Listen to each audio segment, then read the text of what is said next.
About inflammation and what it means for our body, and is it a good thing or is it a bad thing, or is it just is? Well, some people say it's a bad thing. Some people say, oh, it's we don't need inflammation. If you have inflammation, then it's a bad thing, and you should go and do something to take care of it, and whatever. I mean, that's true if it's prolonged, but inflammation is a necessary thing. So let me give you an example. When I was younger and I was playing sports, I twist an ankle, and you roll your ankle and it gets all swollen, right? Well, the reason it gets swollen is because you get fluid in there, you get a bunch of water in there, and you get a bunch of enzymes like bradykinin and prostaglandins and histamines.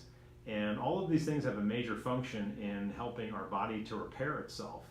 And obviously you could take NSAIDs like ibuprofen to help reduce the swelling, or put ice on it.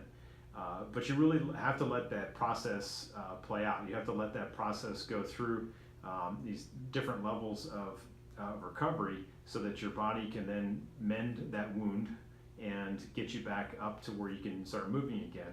So inflammation also occurs in our muscles when we're exercising. So when we exercise our muscles, we have a pretty intense workout, or we're trying to gain muscle strength and size. We need that inflammation as a process to help the muscle grow.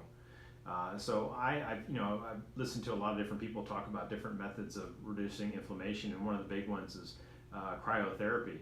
And some people don't really know that much about it, so they just assume that, well, after a workout I should go and do it, because there could be inflammation, or maybe having some swelling, or dealing with some swelling of my joints.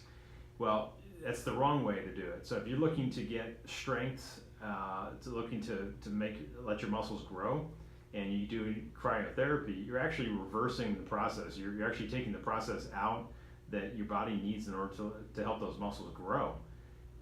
So you really don't want to do that. You want to wait as long as possible, maybe even like 24 hours before you actually would go and do something like that. I'm not opposed to it. I'm a proponent of it. I just would say do it when it's the right time to do it. Don't just do it because someone says, well, you need to reduce the inflammation in your body. The same thing. Anything that happens in our body that's traumatic, a wound, getting a cut, even allergies, things like that. They produce certain enzymes, and those enzymes really are what winds up agitating and giving us pain at that site that we've had that injury. So for the example of the ankle roll, our bodies are basically trying to get us back and repair us as soon as possible. And usually within that time frame, it's about 2-3 days where our body starts to actually put down these collagen fibers in order to sort of like these layers of like mesh that help to repair those areas, the blood vessels and all the different things that get damaged. If you're still having pain or swelling, let's say 5 days to a week to maybe 2 weeks after there's still inflammation, then that's too long. That's a problem. So in the short term, inflammation is a good thing. In the long term, if you have prolonged inflammation, it's a bad thing. It could be anything going on with your body that's just not normal. You should probably, obviously get that checked out. But again, inflammation, it's a good thing. It's a necessary thing. It's not a bad thing unless it's going on for too long. So hopefully I answered some questions about inflammation. If you have any more comments or questions, please let me know. Please like, comment, and share this post, and I'll see you next time.